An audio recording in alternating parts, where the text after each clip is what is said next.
안녕하세요. 울산에 살고 있는 30대 여자입니다. 저는 동네에서 개인 카페를 운영하고 있습니다. 얼마 전까지만 해도 날씨가 오락가락했잖아요. 이젠 제법 추워져서 이제 시원한 음료보다 따뜻한 음료와 간식 주문이 많아졌습니다. 어쩌면 사연 라디오 구독자분들 중 저희 카페에 손님이 계실 수도 있겠네요. 그럼 여러분, 오늘은 따뜻한 차 한 잔 드시면서 제 사연 함께 들어주시겠어요? 저는 깡시골에서 자란 촌뜨기였습니다. 20대 때 무작정 서울로 상경했다가 아주 강렬한 실패의 맛을 겪었어요. 그렇게 해마다 지금은 어쩌다 고향도 아닌 울산에 자리를 잡고 살고 있네요. 이제 울산은 제게 제2의 고향이 됐답니다. 방황하던 제게 자리를 잡고 살 수 있도록 이 도시가 저를 받아준 것 같아요. 제가 비록 이혼은 했지만 여기서 제 카페가 성공적으로 자리를 잡았고 좋은 기억이 더 많아서 저는 울산에 계속 살고 있답니다. 남편은 울산 토박이로 자란 남자였어요. 남편과 저는 이웃 주민으로 처음 서로 얼굴을 알고 지냈습니다. 오며 가며 자주 마주쳤는데 그가 먼저 제게 번호를 물어보더군요. 전문직에 종사하는 그는 매일 말끔하게 정장을 차려입었어요. 그 모습은 단숨에 제 마음을 사로잡았습니다. 이미지가 참 든든하고 믿음직스러웠거든요. 아무래도 제가 자영업을 하다 보니 나중에 결혼한다면 안정적으로 하고 싶었어요. 그래서 결혼하기 딱 좋은 남자라 생각했죠. 물론 남자의 돈을 바랐던 건 아니었고 사람 일이라는 게 어떻게 될지 모르니까요. 제 벌이에 변수가 생기더라도 남편은 고정적으로 벌어야 한다고 생각했거든요. 저희 카페는 거의 배달 위주로 운영하고 있습니다. 매장에 오는 손님보다 배달 주문이 훨씬 많아요. 배달 매출이 거의 한 달 매출의 전부를 차지하고 있습니다. 작은 카페이지만 꽤 오랫동안 한자리에서 운영해서 단골 손님도 많았습니다. 그 덕분인지 감사하게도 저는 몇 천씩 매달 고정적으로 무리 없이 벌었습니다. 코로나 때도 수입이 오히려 증가해서 신기했어요. 격리하는 사람들의 배달 주문이 더 늘어났거든요. 그런데 남편은 처음 만났을 때부터 제게 카페 수입은 궁금하지 않다고 저 알아서 하라고 했습니다. 본인 일만으로도 워낙 바쁜 사람이기도 해서 딱히 제가 하는 일에 관심이 없어 보였습니다.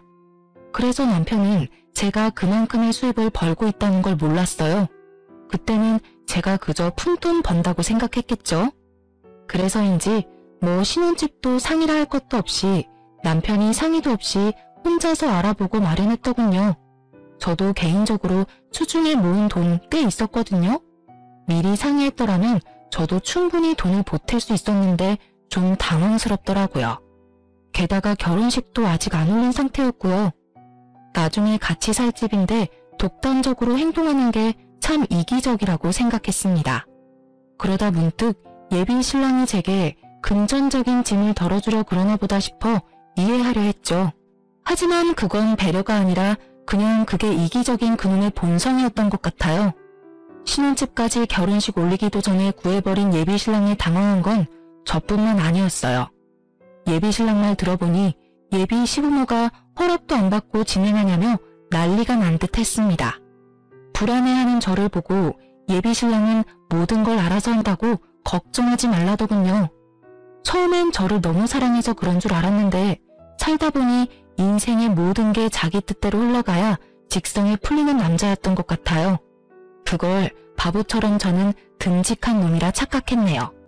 불도저처럼 결혼을 진행하려는 예비 신랑과 달리 예비 시부모는 강력하게 저희 결혼을 반대했습니다. 예비 시부모는 아들의 마음 어떻게든 돌려보겠다고 여러 아가씨와의 맞선을 강력하게 추진했다 합니다. 저희 둘은 결이 맞지 않는 것 같다며 결혼을 아주 불같이 반대했죠. 첫 만남에 인사 나누는데 예비 시부는 민망할 정도로 반응이 냉담했습니다. 예비 시모는 대놓고 밉게 말하며 저를 앞에 두고서도 끝까지 반대하더군요. 그래서 저는 처음 인사드리는 자리마저 시부모가 원해서 나온 게 아니라 그저 예비 신랑의 고집이었구나 원망스러웠어요. 저는 양가 부모님이 축복해주면 결혼하고 싶었지 이렇게 미움받으며 힘들게 결혼하고 싶지 않았거든요. 정말 승수 너 이 자식 기어이 엄마 쓰러지는 꼴 보고 싶은 거니? 예, 네 형은 결혼 잘해서 미국 이민 가서 남부럽지 않게 잘 사는데 넌 이게 다 뭐야? 아니 너는 겨우 동네 카페 장사하는 여자나 만나면 어쩌냐는 거야. 너 나중에 네 형 보기에도 민망하지 않겠어? 형이랑 비교 좀 하지 말라니까요. 내가 결혼하는데 형 얘기가 왜 나와요? 안 나오게끔 네가 잘하던가 이놈아. 아가씨, 미안하지만 수준이 엇비슷해야지. 아예 차이 나버리면 우리 입장이 참 곤란해. 아니 집도 말이야. 어른들한테 단 한마디 상의 없이 덜컥. 아가씨가 도대체 우리 아들 어떻게 꼬드겼는지는 모르겠지만 난 이 결혼 허락 못해요. 네, 잘 알겠습니다. 뭘 알겠어요? 우리 아들이랑 헤어진다는 말이에요? 네, 이렇게까지 반대하시는데 제가 별 수 있나요? 저는 이렇게 모욕적인 말 들어가면서 힘들게 승수 씨랑 결혼하고 싶은 마음은 절대 없습니다. 제가 미련 없이 헤어지겠다고 답하니 예비신부는 또 그거 가지고 난리더군요. 참나 기가 막혀서. 그리고 신혼집은 승수 씨가 저랑 상의 없이 진행한 거라 저도 전혀 몰랐습니다. 그리고 저는 이렇게까지 결혼을 반대하시는지도 몰랐어요. 알았다면 뭐요? 아가씨 가만 보니까 아쉬운 거 하나 없다는 태도네? 엄마, 저희 안 헤어져요. 그러니까 제발 그만 좀 하세요. 두 분 여기까지 나오신 거면 암묵적으로 제 결혼 허락하는 거라 생각했어요. 근데 아니었어요? 반대하시려고 나오신 거냐고요. 엄마랑 아버지가 돈 걱정, 일 걱정 안 하게끔 무조건 전문직으로 취직하래서 나 열심히 노력해서 여기까지 이뤄냈어요. 적성에는 맞지도 않는 일들을 꾸역꾸역 기어코 해냈다고요. 여태 살면서 두 분이 하라는 대로 다 했는데 왜 결혼하는 것까지 제 맘대로 못하게 하세요? 나랑 반대로 부모님 말씀 안 듣고 하고 싶은 거 다 하면서 자기 멋대로 살던 게 바로 형이에요. 그런데 형이 나보다 인생 잘 풀렸잖아. 그러니까 나도 이제 내가 하고 싶은 대로 살도록 제발 좀 내버려 두세요. 결혼할 여자 정도는 제가 고를 자격 있다고요. 강력하게 반대하는 예비신부와 그에 반발하는 예비신랑을 보는데 참 두 모자가 똑같아 보였어요. 당장은 마음 아프지만 헤어지는 게 맞다 생각했죠. 그때 계속 잠자코 있던 예비시부가 나서더군요. 이 사람아, 그쯤에 자식 이겨서 좋을 게 있어? 게다가 결혼은 당신이랑 나랑 하는 게 아니라 이 두 사람이 하는 거잖아. 그리고 카페 하는 게 뭐 어때서 그래? 직업에 어디 귀천이 있나? 그 힘든 코로나도 이겨내고 살아남은 가게면 대단히 훌륭하지. 어휴, 둘이 어련히 알아서 잘할까? 내버려 둬. 아버지, 허락해 주시는 거예요? 그럼 난 이 결혼 찬성이다. 내가 반대할 게 뭐가 있냐? 아니, 당신 왜 말을 바꿔요? 당신도 승수 맞선 보고 결혼하길 원했잖아요. 어머, 나만 이 결혼 반대했어요?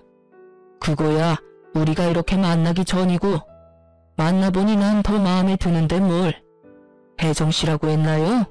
첫 만남에 우리가 이렇게 마음 상하게 해서 미안하네요. 아니, 집사람이 미리 점 찍어둔 처자들이 있는데 저놈이 티도 안 내고 갑자기 결혼할 사람이라고 혜정 씨를 데려오니까 조금 당황한 거예요. 이 사람이 원래 이렇게 심술 부리지 않아요. 흠은 무슨? 얼른 당신도 사과해야지. 하여간 이 집구석 남자들은 평생 이렇게 나만 소외시켜. 아가씨, 홧김에 막말한 건 내가 미안하네요.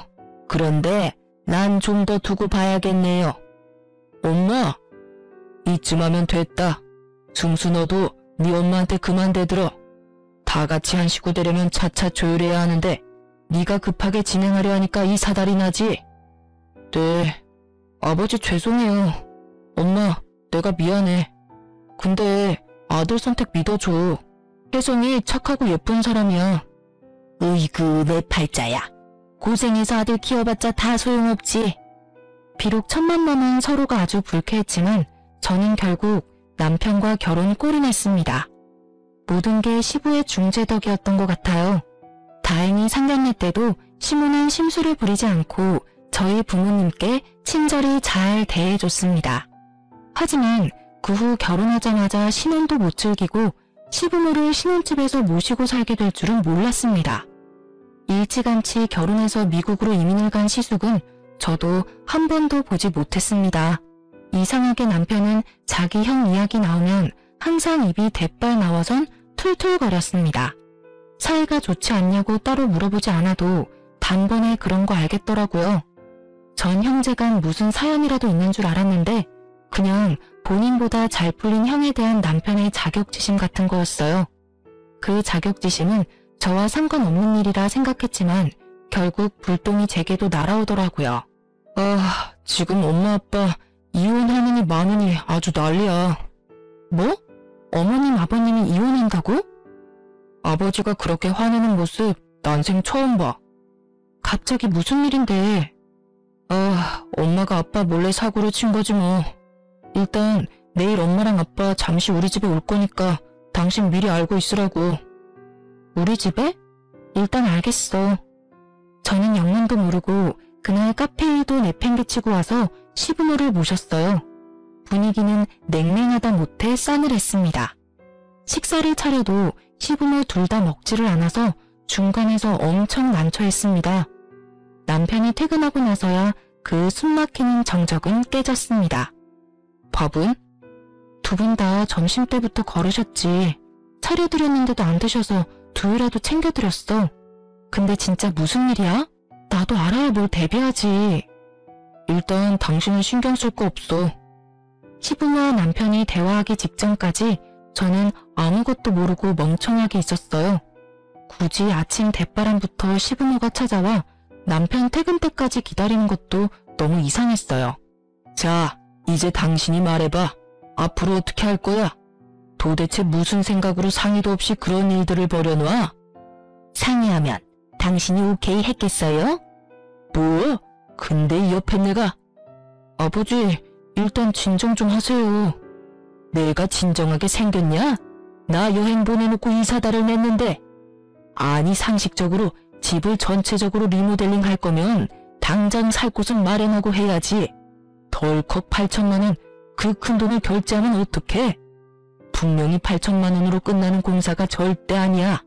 아, 나중에 더 결제해달라고 하면 무슨 돈으로 결제할 거냐고.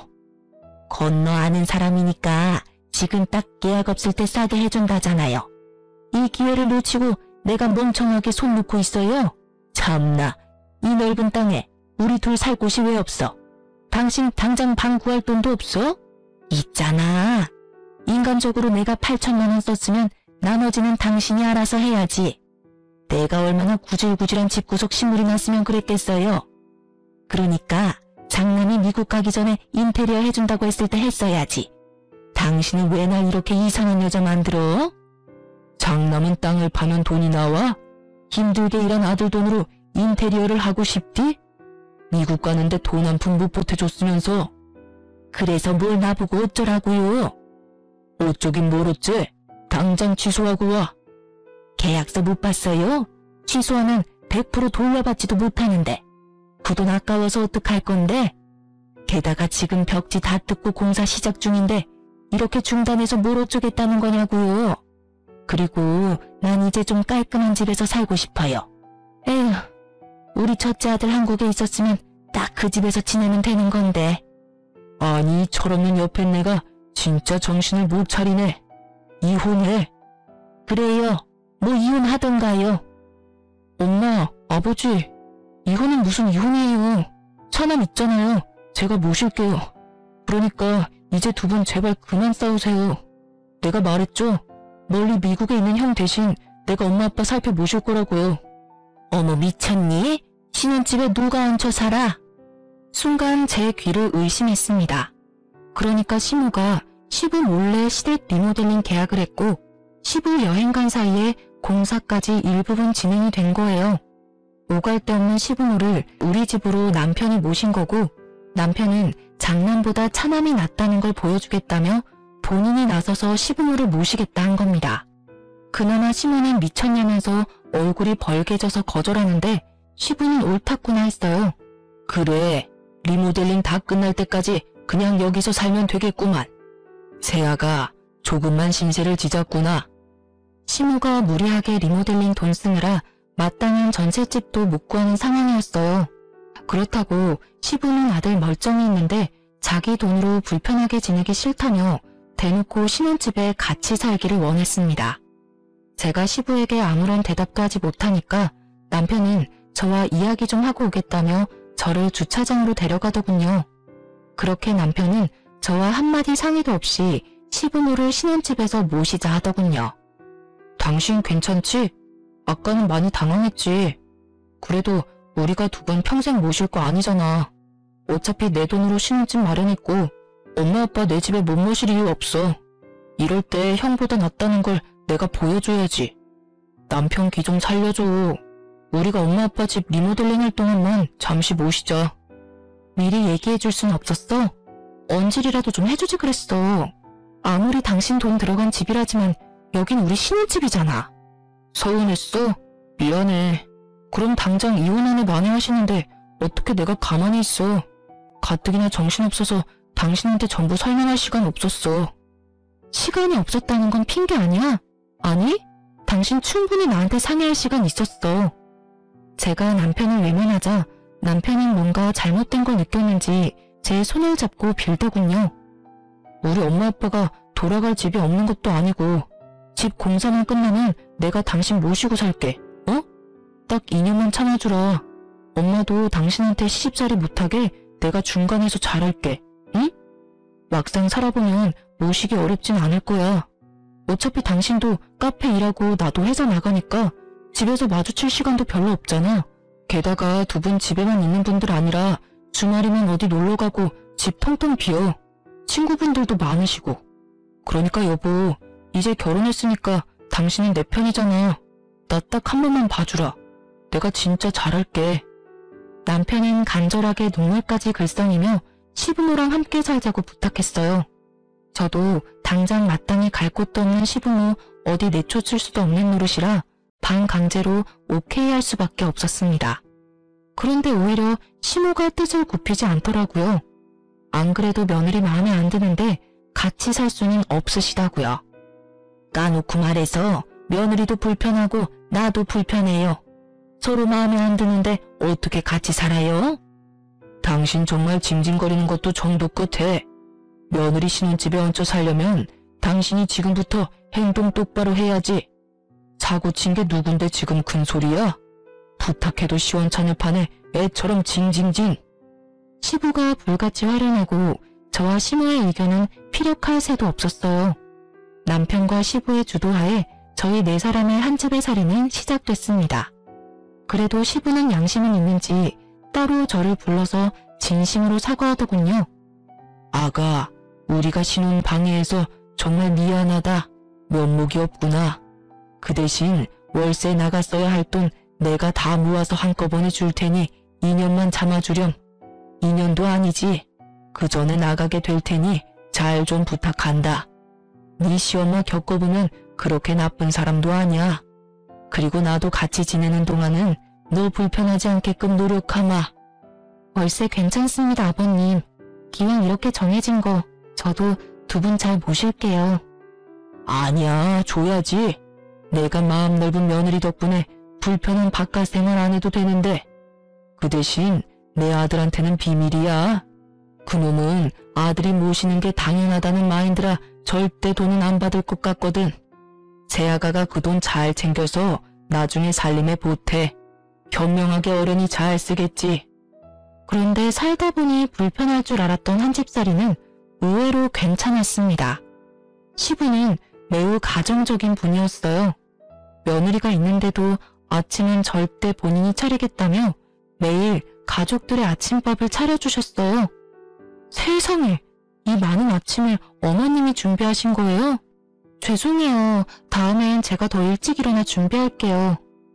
네 아버지 며느리 있다고 평소보다 더 신경 썼네. 여보, 이러다 상다리 부러지겠소. 내가 하기는 나 아침잠 많아서 절대 이런 거 못한다. 네 시아버지가 다 한 거야. 아버님이요? 우리 아버지 요리 솜씨 끝내줘. 그만 놀라고 어서 식기 전에 먹자. 저는 아침 먹는 내내 감탄했고 시부는 칭찬에 멋쩍어 했습니다. 그런데 하루는 그렇다 쳐도 매일같이 시부는 새벽 운동 다녀와서 식구들 먹을 아침을 차렸습니다. 일찍이 가족들 아침밥을 준비하는데 제가 그 시간을 따라잡기 힘들더라고요. 처음에 저는 그게 며느리 테스트인가 싶었어요. 늘 저보다 일찍이 행동하시니 저를 시험해 보시는 건가 참 당황스러웠죠. 시부보다 늦게 일어나는 게 어느 순간 눈치가 보여서 저는 악착같이 더 일찍 일어났습니다. 저의 행동을 지켜보던 시부는 제게 그러지 말라고 진지하게 이야기했어요. 본인이 아침밥 차리는 건 하고 싶어서 하는 거고 평생 버릇되어서 하는 거니 제게 아무런 부담 가지지 말라고요. 알겠다고는 했지만 그래도 뭔가 눈치가 보여서 남편에게 물어봤어요. 그랬더니 남편이 빵 웃음이 터지더라고요. 시집살이를 우리 엄마가 하면 했지 아버지가? 절대 그럴 일 없지. 그냥 즐겨. 신혼집 같이 사는 게 미안해서 하시는 것도 아니야. 우리 아빠는 평생 그랬는걸. 항상 아침은 원래 아빠가 챙겨줬거든. 그러니까 이제 아침은 신경 쓰지 마. 아버지가 하고 싶어서 하는 건데 네가 그 기쁨을 뺏지 말라고. 그런 거였어? 난 또 혼자 얼마나 눈치 봤다고. 아버님 진짜 대단하시다. 정말 가정적이셔. 미안해. 난 엄마 닮아서 아버지 못 따라가. 그러니까 지금 아버지 우리랑 있을 때 실컷 아침 얻어먹으세요, 부인. 뭐 딱 한 사람, 시모는 제게 복받은 줄 알라며 은근히 눈치 주기는 했습니다. 하지만 그것 말고는 시집살이도 딱히 없었네요. 남편이 처음 말했던 것처럼 한 집살이는 크게 불편한 거 별로 없었어요. 그렇게 내 가족 나름 화목하게 살고 있었는데 그날 이후로 모두에게 큰 변화가 생겼습니다. 아침은 절대 걸으면 안 된다고 하던 시부가 말도 없이 안 보이는 거예요. 아침 식사도 차려져 있지 않아서 저는 어딘가 싸했습니다. 남편과 시모 역시 시부가 연락 없이 이럴 사람 아니라고 갸우뚱했죠.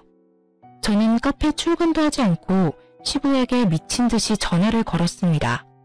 10번쯤 걸었을까? 시부가 아닌 낯선 젊은 여자가 받았습니다. 여보세요? 아버님, 연락도 없이 사라지셔서 저희 많이 걱정했어요. 지금 어디세요? 아직 운동 중이세요? 네, 여보세요. 땡땡땡님 가족분이신가요? 전화 받은 사람은 다름 아닌 응급실 간호사였습니다. 그날 새벽 운동하다가 시부가 갑자기 쓰러진 거였어요.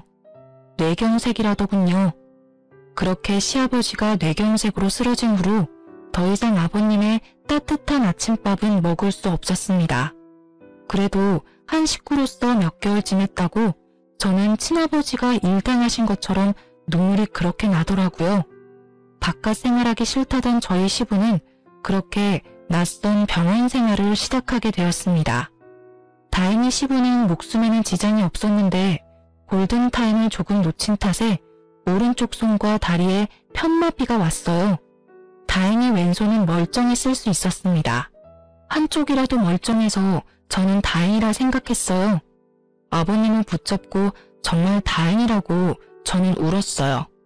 그런데 시모와 남편의 표정은 매우 좋지 않았어요. 간호사가 그러는데 낙상사고 위험도 있고 24시간 상주할 보호자가 꼭 필요하대요. 간호사한테 누가 보호자인지 말해달라는데 당연히 엄마가 있을 거죠? 간단하게 짐은 이 사람이랑 같이 다시 집에 가서 챙겨올게요. 뭐 필요한지만 말해줘요, 엄마. 뭔 소리냐 그게? 난 못한다. 뭔 소리야, 엄마? 엄마가 못하면 누가 해요? 다 늙어서 손하기 힘도 없는 내가 네 아버지 어떻게 간병하니? 쓰러지는 거 붙잡다가 나도 같이 넘어질지 몰라. 에이구, 몰라. 난 못해.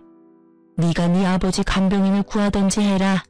가뜩이나 호라비 냄새 가득한 이 남자 병실에서 내가 어떻게 먹고 자고 간병까지 하니? 시모는 당번에 못한다고 거절했습니다. 남자 병실에서 간병하는 거 못할 짓이라면서요. 그럴 수도 있다고 생각하기엔 시모의 얼굴엔 시부의 걱정보다는 경멸스러움이 가득 묻어났습니다. 시부는 시모의 그런 행동에 상처받았는지 아니면 미안해서인지 입도 뻥긋하지 않았습니다. 그래서 우선 저희는 간병인을 구했습니다.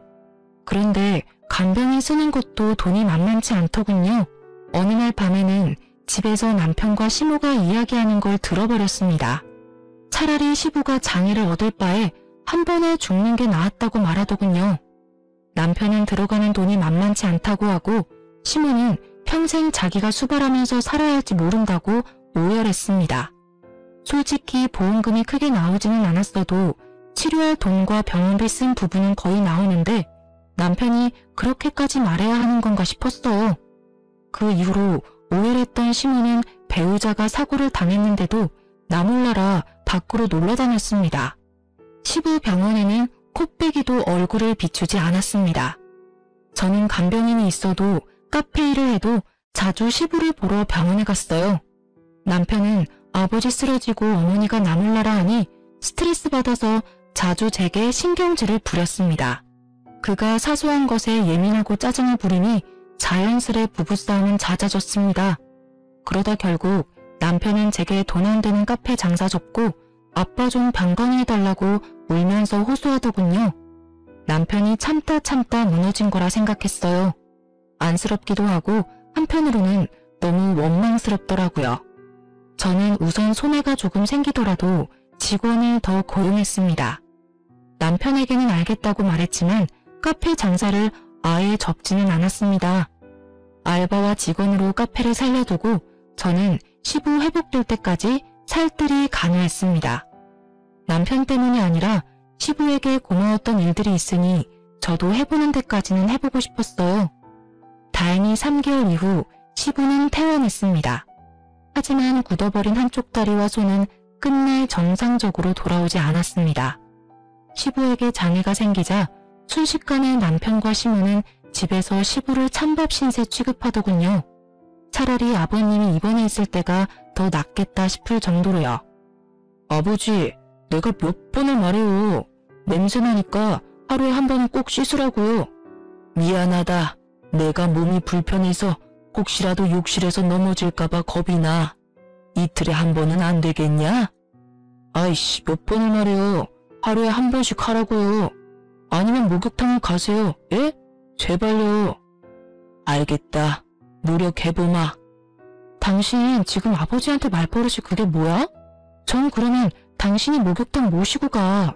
우리 욕실 좁은데 아버님 매일 씻기는 당연히 불편하지. 당신이 우리 아빠 씻겨줄 거 아니면 말을 마. 온 집안에 노인네 냄새 나는데 당신은 안 나? 참 비위도 좋다. 아버지, 엄마가 집에 안 들어온 이유를 좀 생각하세요. 방에 아버지 신내가 가득하잖아. 누가 들어오고 싶겠어요? 미안하다. 내가 아파서 미안해. 저는 싹 수 없는 남편을 보면서 많이 놀랐습니다. 혹시라도 제가 아프거나 이런 비슷한 상황이었으면 저 사람이 어떻게 행동했을까 싶었죠. 하나를 보면 둘을 한다고 본인 아버지한테도 저러는데 저한테는 더 했겠지 싶었습니다. 그렇게 저는 남편에게 정이 많이 떨어진 상태로 결혼 생활을 겨우 이어나갔습니다. 그런 와중에도 시부를 따뜻하게 잘 챙겨드리려고 노력했습니다. 저라도 챙기고 싶었거든요. 아버님, 이게 다 뭐예요? 미안하다. 내가 아침 해주려고 했는데 몸이 말을 듣지를 않아서. 괜찮아요, 아버님. 제가 다 치울게요. 방에 들어가셔서 좀 쉬세요. 내가 아가 너한테도 많이 미안하다. 너에게 참 면목이 없구나. 그런 말씀 마세요. 앞으로는 제가 아침 잘 차려드릴게요. 그러니까 아버님 드시고 싶은 거 있으면 언제든 저한테 편하게 말하세요. 아셨죠? 고맙다. 고마워. 하루는 엉망이 된 주방에 주저앉아 있는 시부를 보고 저는 겨우 눈물을 삼켰습니다.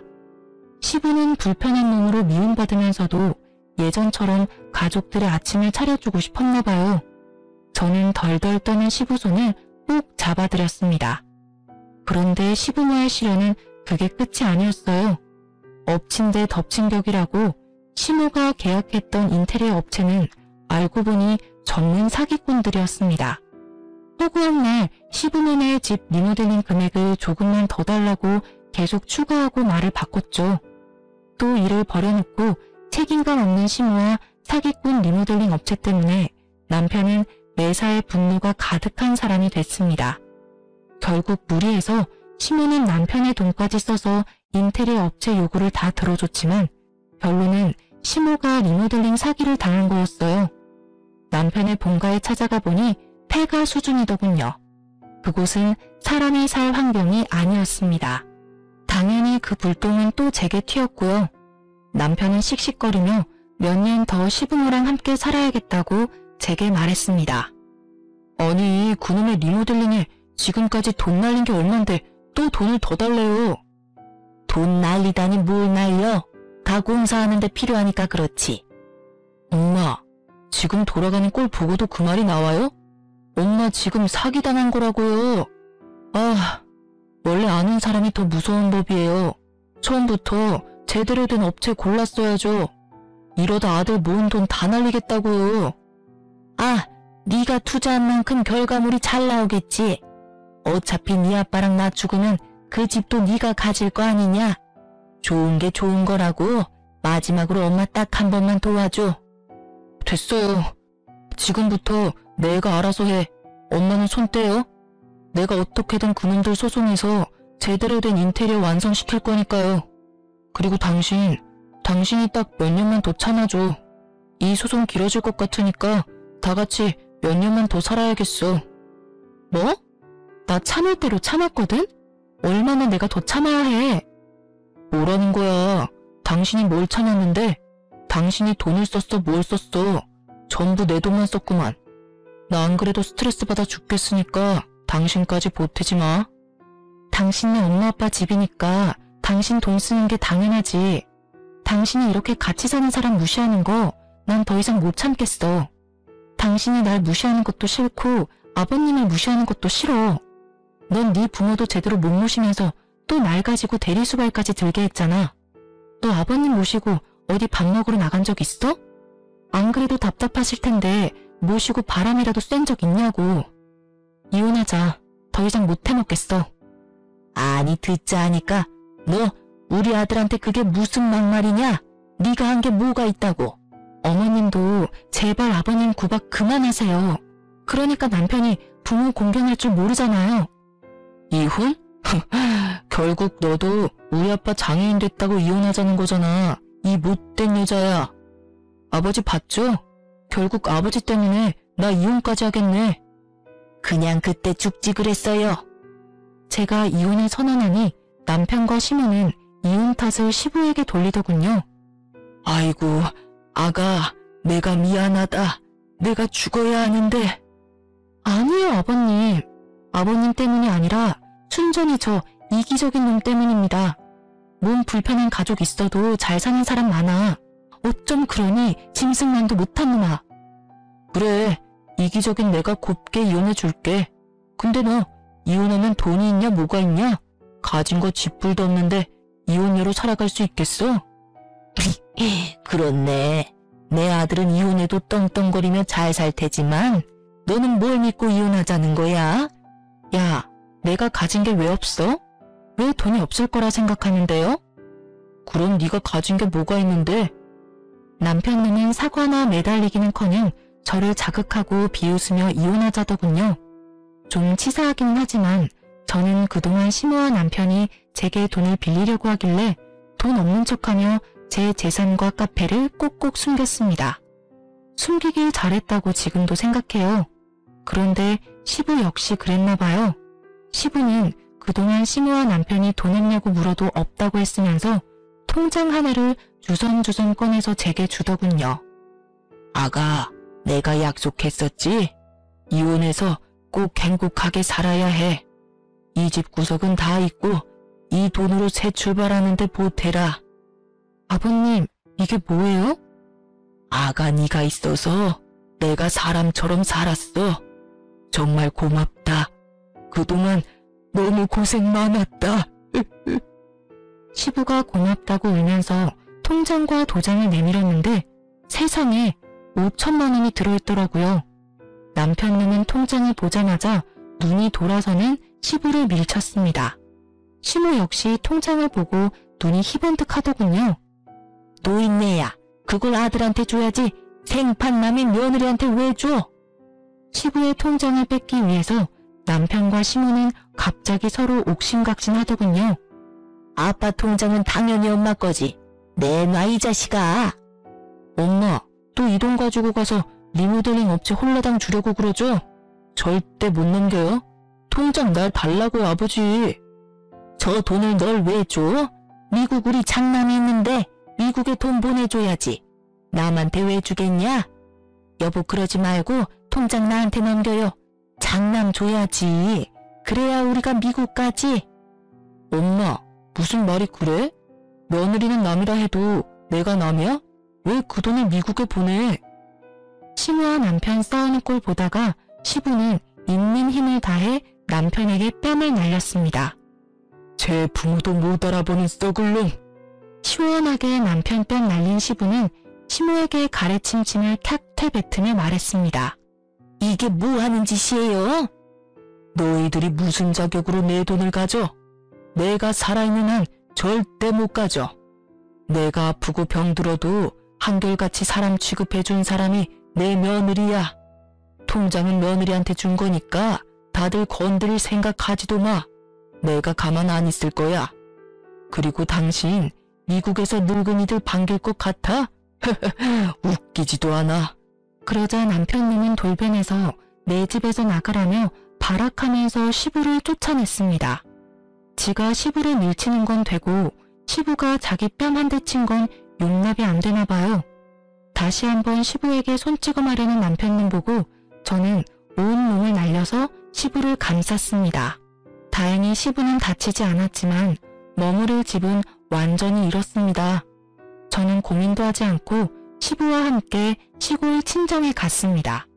너무 갑작스러워서 친정 부모님 두 분 다 당황하는 눈치였지만 시부 편하게 잘 지낼 수 있게 한다고 제게 걱정하지 말라고 하셨어요.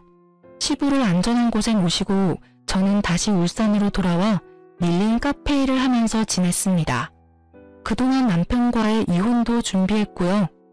그런데 시골에 계셔야 할 시부가 얼마 안가 카페로 찾아왔어요. 아버님, 어머, 어떻게 여기까지 오셨어요? 혼자 오신 거예요? 어떡해요, 잠자리가 많이 불편하셨어요? 그런 게 아니라... 그런데 시부는 최근에 본 적 없는 해맑은 미소를 지었습니다. 안녕하세요. 처음 뵙네요. 제가 모시고 왔습니다. 네? 누구세요? 네, 그렇게 저는 미국 살고 있는 시숙과 처음 인사했습니다.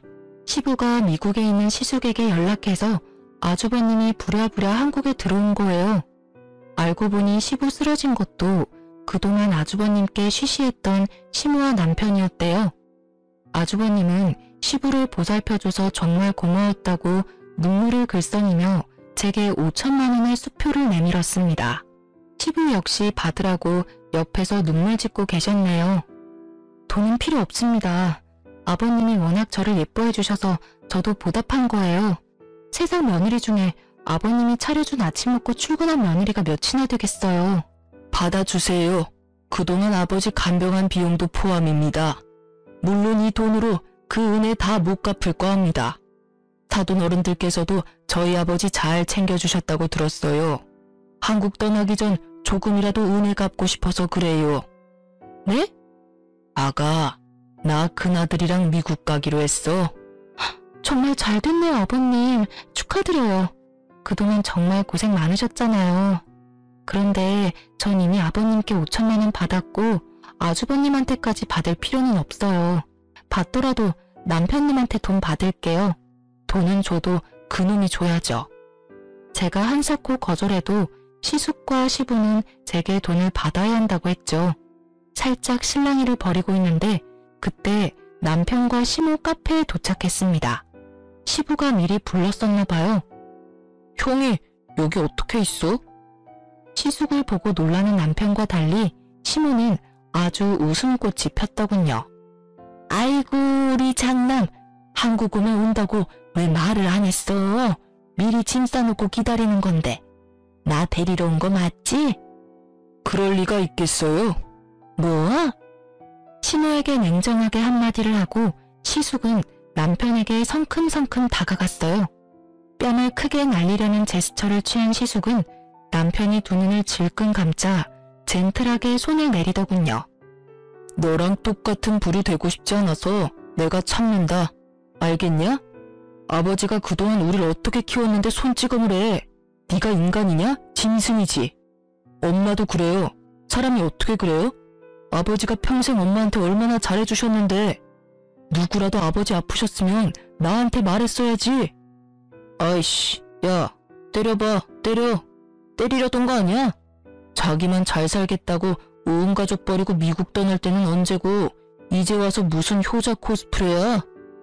그래, 효자 코스프레 제대로 해볼게. 아버지 모시고 다음 주 미국 다시 돌아갈 거야. 그러니까 어머니는 둘째 아들이랑 잘 사세요. 이제 나 2번 다시 한국 안 들어올 거니까요. 뭐? 날 데리고 가야지, 날. 다리도 제대로 못 쓰는 아무짝에도 쓸모없는 네 아빠를 뭐하러 미국까지 데려가? 아이고, 날 데려가란 말이다, 날. 참나, 그동안 아버지 챙긴 게 누군데 아무것도 안 주고 그냥 가려고? 내가 그동안 쓴 돈이 얼만데? 돈이라도 내놓고 가. 남편님은 자기 형한테 돈 내놓으라며 난리를 피웠어요. 눈에 보이는 저희 카페 물건 깨부수고 말릴 새도 없이 마구 던지더군요. 남의 영업장에서 미친 거야? 그만하지 못해? 아버님 챙긴 돈을 달라고? 그게 네가 할 말이야? 내가 산 증인이야. 아주버님, 저는 한 거 없어요. 돈 절대 주지 마세요. 그러자 남편은 끼어들지 말라며 제 뺨을 날리고 기어코 자기 형에게까지 주먹을 날렸습니다. 말리던 시부도 그에게 밀쳐져서 쓰러졌어요. 시모가 경찰에 신고해서 경찰 도착해서야 상황은 종료됐습니다. 시부, 시숙, 그리고 저까지 저희 3사람 다 남편을 폭행죄로 신고했어요. 카페 CCTV 영상을 경찰에 증거물로 제출했고요.